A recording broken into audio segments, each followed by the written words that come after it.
ভাঙার মাধ্যমে এই মাদক দ্রব্য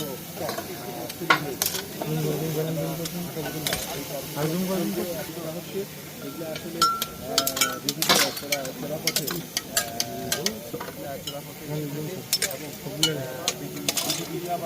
জওয়ানরা আমরা আপনাদেরকে মূল্যবান 10 কোটি মূল্যবান এই প্রায় 11 কোটি টাকা এই যে মাদক দ্রব্যগুলি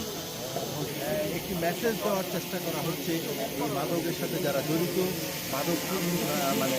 তাদেরকে একটি মেসেজ দেওয়া হচ্ছে একটি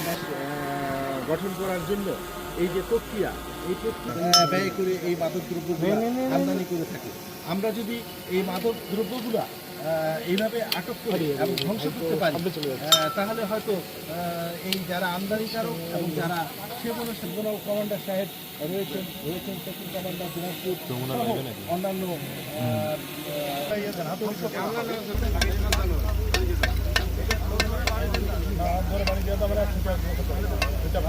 চিঠে আসে